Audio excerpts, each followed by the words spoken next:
Before I go any further, I'm gonna try to make this part really quick. I would love for you to watch the whole video because I spent 50 plus days on this video. Some areas of the video are still uneven, but I can't fix that no more because my computer got wide. I was left with what I had, so I had to move. I'd leave everything I built myself up around and my most favorite environment to live in. I moved to Utah. I will be explaining the rest of this at the end of the video. Let's go back to before I even started this footage right here.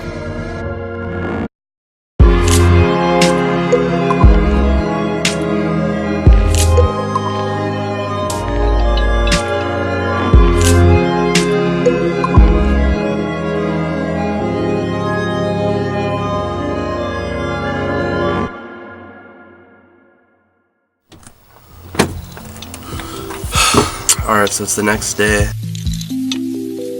That's Eugene for you right there. So our plans got switched to moving tomorrow.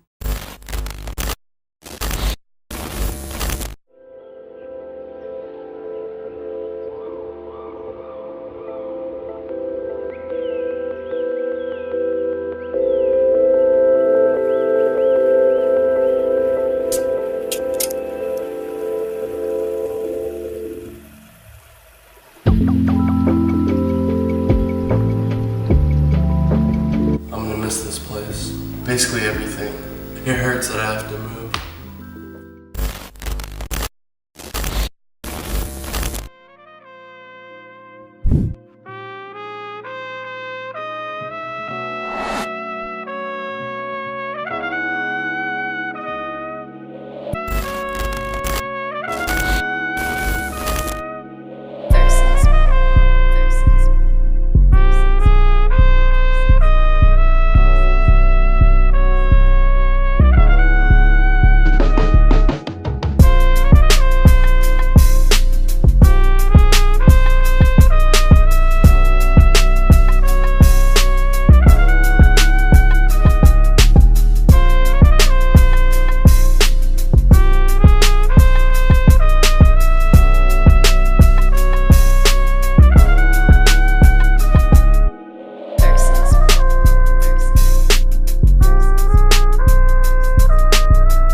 Oh, really? Oh, yeah, look, I'll get off.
Alright, so let's start from where it started. So about a month before Christmas, my mom told me we're moving, and I was already having a really tough week. So when she told me that, I was really upset. I knew I had to leave everything that I built up with, that I grew up with, and I kept that a secret to my friends that I was moving because I was afraid they're gonna think of me as like just a lost cause. Christmas came along, we're supposed to be moving around that time. No one bought our house. Alright, so my other camera just died, so I'm switching to my other one. And because no one bought our house, we of course were still there. And then no one bought our house the next month, and the next month. And eventually it became 4 months.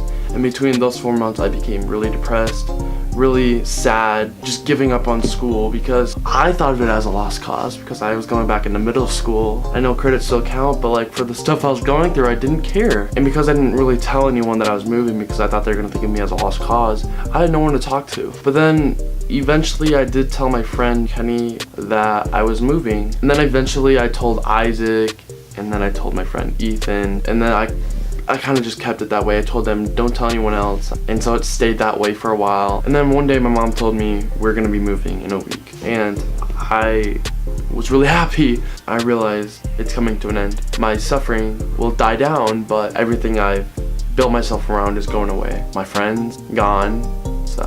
And then I kind of just like started telling people. One person I was really afraid to tell was Braden. He was in my science class. He made that class so much fun. As well as Isaac.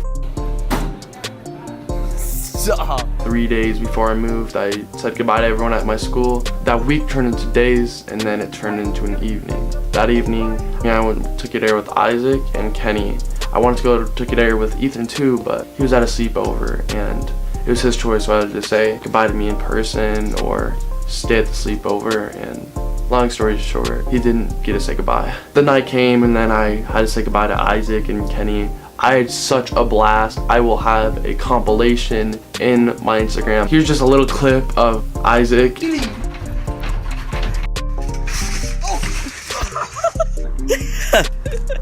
Isaac, move. Hurry! Isaac, hurry! You missed me.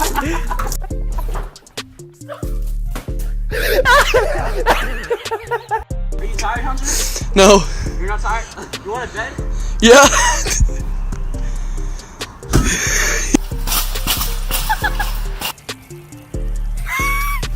Yeah, we're crazy. And then the morning came along at 2 a.m. we had to leave. I looked at the house, one good look at it, because I knew I was probably gonna never be in that house ever again. The drive went along just fine. I kept wondering. I was coming into this totally blind, only knowing what my room looks like. I didn't have any friends waiting for me there. I was just kind of going by myself. And then about 2 weeks go by after that I went to school, and I felt like an outcast. No one really came up to me. No one really said hi. Everyone just, and I was also getting a little paranoid that everyone was looking at me. But there were a lot of people actually looking at me, like asking me, oh, are you the new kid and stuff? And kind of being a dick, using me as like humor to mess around with. I started asking people for their Snapchat so I could be friends with them. And one of the persons that actually said hi to me, his name was Braxton.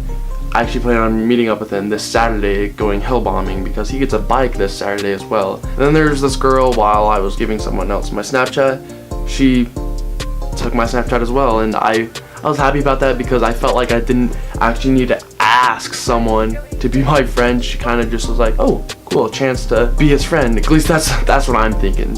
Or something. I don't know, you know, I can't be in people's heads. So that's what happened. Links will be in the description of Kenny's channel, because Kenny also has a YouTube channel. I'll plug that in the link in the description. I'll also plug my Instagram. I'm gonna try to make this quick. Here's a little backstory. I was born here in Utah for 8 years. I moved to San Diego for 2 years, and then I moved to Eugene for 4 years. And that's where I met in 7th grade. I met Kenny. I met Isaac. Me and Isaac started hanging out a lot because me and him were both flexible with our schedule, and me and Isaac just became great friends. And then Kenny, I started hanging out with him a little more, and then we became friends. After that point, me and him were just friends for a really long time, and I forced him to make a YouTube channel in 7th grade, and that's where he is now at 147 subscribers, I believe. Yeah, that's just a little backstory. That's how I kind of became friends with my friend. I don't have any videos planned. None of my RC cars are working, so I'm trying to fix them up, but I'm busy with school and all that. I'll see you guys next time for whenever my next video is. If you watched this far, thank you. I really appreciate it. I hope you actually watch this video rather than skip it around. Unless it was a really boring part to you, then I'm okay with you skipping around. And I'll see you guys next time for another video.